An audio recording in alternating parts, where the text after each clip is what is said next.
आप सब लोगों के माध्यम से कुछ महत्वपूर्ण पहलुओं पर मैं आपके बीच आया हूँ। ये विधायी पहलू है, ये संविधान के पहलू है। वो तमाम लोग जो एक लोकतंत्र को की हत्या करना चाहते हैं, आपके माध्यम से मैं बताऊं, ये कॉन्स्टिट्यूशन ऑफ इंडिया है। इसके आर्टिकल 179 में स्पीकर को हटाने की व्यवस्था का उल्लेख, जिसमें ये कहते हैं कि उन्हें हटाया जा सकता है, रेजोल्यूशन जो किया चुका है, majority of the all members of the assembly. ठीक है। दलित दस्तक का 2024 का शानदार बहुजन कैलेंडर आ चुका है। बुकिंग के लिए दिए गए नंबर पर व्हाट्सएप करें या ईमेल करें। आप सब लोगों के माध्यम से कुछ महत्वपूर्ण पहलुओं पर मैं आपके बीच आया हूँ। ये विधायी पहलू है, ये संविधान के पहलू हैं।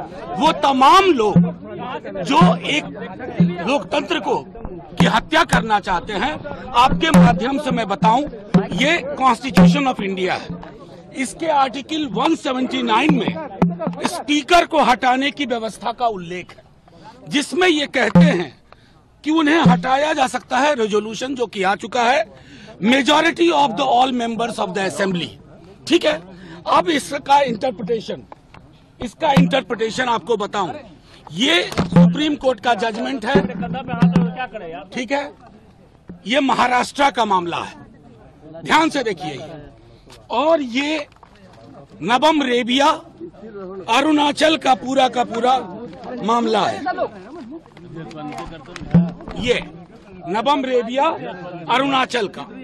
मैं आपको चाहूंगा आपके माध्यम से कि तमाम स्टेक होल्डर्स जो कल से इस विधायी महत्वपूर्ण पहलू पर फैसला लेंगे, चाहे कोई हो, स्पीकर साहब हो, सीएम साहब हो, उनके एडवाइजर्स हो, वो ये दोनों फैसले पढ़े। उस फैसले को मैं सबसे पहले अरुणाचल में बताता हूं कि स्पीकर को हटाने के लिए कितनी संख्या चाहिए।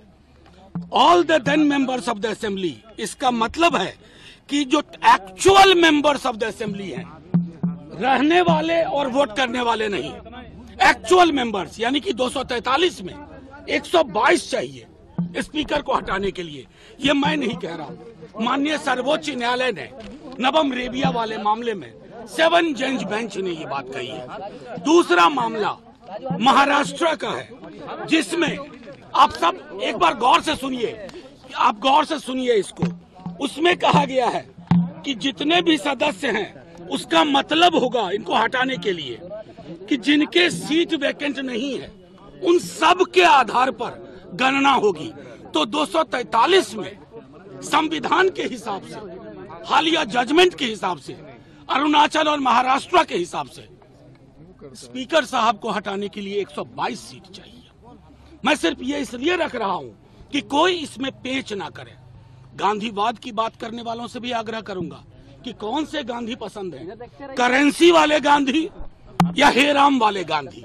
करेंसी नोट पे छपे गांधी के प्रति अगर सम्मान है तो आप वही करेंगे जो करते आए हैं, लेकिन अगर गांधी है तो आपको ये तय करना होगा कि ये फैसला इसी हिसाब से होगा। और हम सब एकजुट हैं लोकतंत्र बचाने के लिए। बच्चा इस बिहार का कल के दिन का इंतजार कर रहा है।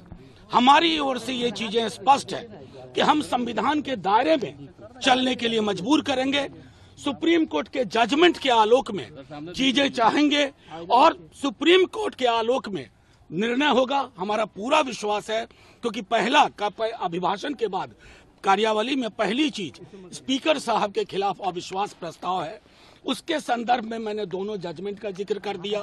179C का इंटरप्रिटेशन जो है वो कर दिया। दोनों जजमेंट की कॉपियां आपको दिखा दी। मैं चाहूंगा कि सरकार में जो एडवाइजर्स हैं और जो बड़े बड़े लोग हैं, स्टेक होल्डर्स हैं, वो सब गौर से देखें, पढ़ें इन फैसलों को और उसके आधार पर बिहार में और देश में लोकतंत्र के लिए एक संदेश दें।